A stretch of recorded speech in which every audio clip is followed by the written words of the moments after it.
اسلام یہ سکھاتا ہے کسی دیش کا راجا اگر مسجد میں دیر سے پہنچا تو اسے نماز پڑھنے کے لیے پیچھے ہی کھڑا ہونا پڑے گا، اور اسی راجا کے محل کے باہر بھیک مانگنے والا بھکاری مسجد میں جلدی پہنچا تو اسے راجا سے آگے جگہ ملے گی، اور اگر راجا کے برابر میں کھڑا ہونے والا انسان سڑک سے کوڑا اٹھانے والا یا پھر کوئی صفائی کرمچاری ہو تب بھی اس راجا کو اس انسان کے قدم سے قدم اور کندھے سے کندھے ملا کر نماز ادا کرنی پڑے گی۔ امام حسین کا فرزند امام زین العابدین لوگوں میں کھانا تقسیم کر رہے تھے۔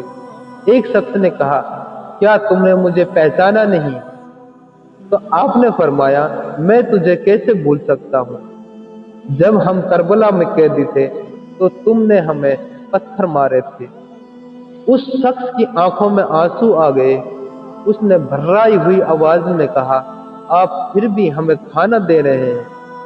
تو آپ نے فرمایا، اس وقت ہم تمہارے در پر آئے تھے تو وہ تمہارا سلوک تھا، اور آج تم ہمارے در پر آئے ہو اور یہ آل محمد کا سلوک ہے۔ ماشاء اللہ، ایسے ہوتے تھے ہمارے محمد کے گھرانے والے۔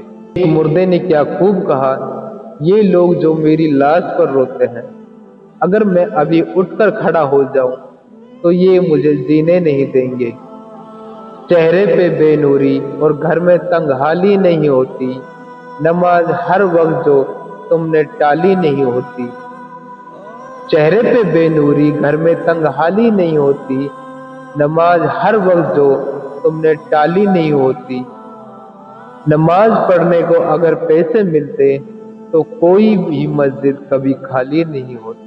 آپ صلی اللہ تعالی علیہ وسلم نے فرمایا، اپنی بیوی کو راضی اور خوش رکھو، کیونکہ قیامت کے دن تمہارے حق میں سب سے پہلے گواہی دینے والی تمہاری بیوی ہی ہوگی۔ نبی کریم صلی اللہ علیہ وسلم نے فرمایا، ایمان میں سب سے کامل مومن وہ ہے جو سب سے بہتر اخلاق والا ہو، اور تم میں سب سے بہتر وہ ہے جو اخلاق میں اپنی عورتوں کے حق میں سب سے بہتر ہو۔